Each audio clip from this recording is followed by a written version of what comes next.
नमस्कार मित्रों, वट सावित्री व्रत सौभाग्य को देने वाला, संतान की प्राप्ति में सहायता देने वाला व्रत माना गया है।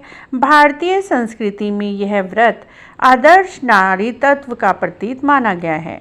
इस व्रत की तिथि को लेकर आज हम बताते हैं कि आप इसे ज्येष्ठ मास की अमावस्या पर मनाएं। इस बार ज्येष्ठ मास की अमावस्या 19 मई 2023 को है। स्कंद पुराण और भविष्य पुराण के अनुसार ज्येष्ठ मास के अमावस्या को यह व्रत करने का विधान है। तो आज हम आपसे इस वीडियो में वट सावित्री व्रत की कथा सुना रहे हैं। जिस दिन भी आप व्रत करें उस दिन कथा अवश्य ही सुनें। वट सावित्री व्रत की कथा इस प्रकार है। प्राचीन काल में मध्य देश में अश्वपति नाम के एक राजा राज करते थे। वह बड़े ही धर्मात्मा, ब्राह्मण भक्त, सत्यवादी और जितेंद्रिय थे। राजा को सब प्रकार का सुख था, परंतु उन्हें कोई संतान नहीं थी। इसीलिए उन्होंने संतान प्राप्ति की इच्छा से 18 वर्षों तक सावित्री देवी की कठोर तपस्या की। सावित्री देवी ने उन्हें एक तेजस्विनी कन्या की प्राप्ति का वर दिया। राजा की बड़ी रानी के गर्भ से एक सुंदर कन्या ने जन्म लिया।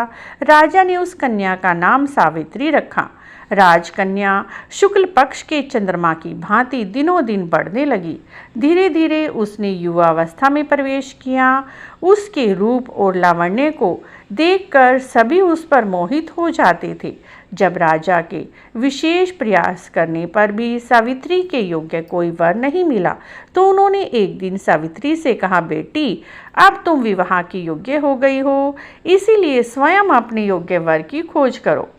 पिता की आज्ञा पाकर सावित्री योग्य मंत्रियों के साथ स्वर्ण रथ पर बैठकर यात्रा के लिए निकली।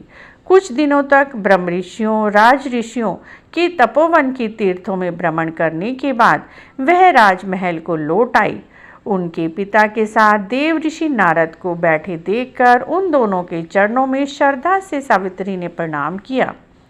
महाराज अश्वपति ने सावित्री से उसकी यात्रा का समाचार पूछा। सावित्री ने कहा, पिताजी, तपोवन में अपने माता पिता के साथ निवास कर रहे धूमसेन के पुत्र सत्यवान सर्वथा मेरे योग्य हैं। मैंने मन में उनको अपना पति चुन लिया है। नारद जी यह बात सुनकर अचानक से चौंक उठे और बोले, राजन, सावित्री ने बहुत बड़ी भूल कर दी है। सत्यवान के पिता शत्रुओं के द्वारा राज्य से वंचित कर दिए गए हैं और वन में तपस्वी जीवन व्यतीत कर रहे हैं और अंधे भी हो चुके हैं। सबसे बड़ी कमी यह है कि सत्यवान की आयु का अब केवल 1 वर्ष ही बचा है। नारद जी की यह बात सुनकर राजा अश्वपति व्याग्र चिंता में खो गए। उन्होंने सावित्री से कहा, बेटी, अब तुम फिर से यात्रा करो और किसी दूसरे योग्य वर का वरण कर लाओ। सावित्री सती थी। उसने दृढ़ता से कहा, पिताजी, सत्यवान चाहे अल्पायु हो या दीर्घायु, अब तो वही मेरे पति बनेंगे। जब मैंने उन्हें एक बार अपना पति मान लिया है, तो मैं दूसरे पुरुष का वरण कैसे कर सकती हूँ। सावित्री का दृढ़ निश्चय जानकर महाराजा अश्वपति ने उनका विवाह सत्यवान से कर दिया।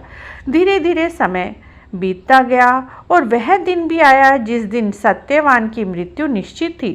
सावित्री ने उसके 4 दिन पहले से ही निराहार व्रत रखना शुरू कर दिया था। पति और सास ससुर की आज्ञा से सावित्री भी उस दिन अपने पति के साथ जंगल में फल फूल लकड़ी लेने के लिए चली गई। अचानक वृक्ष से लकड़ी काटते समय सत्यवान के सिर में जोर से दर्द होने लगा और पेड़ से नीचे उतरकर वह पत्नी की गोद में लेट गए। उस समय सावित्री को लाल वस्त्र पहने भयंकर आकृति वाला एक पुरुष दिखाई पड़ा। वह साक्षात यमराज थे। यमराज ने सावित्री से कहा, तू पतिव्रता है, तेरे पति की आयु समाप्त हो गई है, मैं इन्हें लेने आया हूँ। इतना कहकर यमराज ने सत्यवान के शरीर से सूक्ष्म जीव को निकाला और उन्हें दक्षिण दिशा की ओर ले चला। सावित्री भी यमराज के पीछे पीछे चल दी। सावित्री की बुद्धिमत्तापूर्ण और धर्मयुक्त बातें सुनकर यमराज का हृदय पिघल गया। सावित्री ने उनके अपने सास ससुर की आंखें अच्छी होने के लिए वर मांगा और कहा कि उनके सास ससुर को उनका खोया राज भी मिल जाए। इस तरह से 2 वर देने के बाद यमराज ने सोचा सावित्री लौट जाएगी, लेकिन सावित्री तो अब भी यमराज के पीछे पीछे चलती रही। तब यमराज ने उनसे तीसरा वर मांगने के लिए कहा। तब सावित्री ने चतुराई से कहा कि मैं 100 पुत्रों की माता बनूं। अब यमराज सावित्री के वचनों को कहने लगे सत्य हो, लेकिन जब उसके बाद भी सावित्री यमराज जी के पीछे पीछे चलती रही। तब यमराज ने कहा, अब मैं तुम्हें 3 वर दे चुका हूँ, अब तुम्हें और क्या चाहिए, अब मैं कुछ नहीं दे सकता। तब सावित्री ने कहा, यमराज जी आपने मुझे पुत्रों की माता होने का वचन दिया है, आशीर्वाद दिया है, लेकिन बिना पिता के मैं कैसे माता बन सकती हूँ। इस तरह से यमराज सावित्री की बातों से ठगे गए और सावित्री ने सत्यत्व के बल से अपने पति को मृत्यु के मुख से छीन लिया। बोलिए सावित्री माता की जय।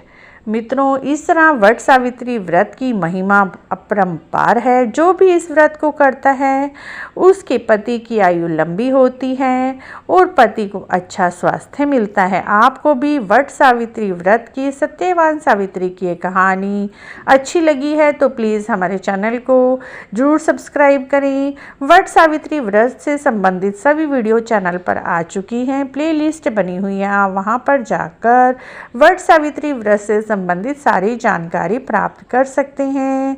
वीडियो देखने के लिए आपका बहुत बहुत धन्यवाद। कमेंट में जय सावित्री माता आप अवश्य ही लिखें।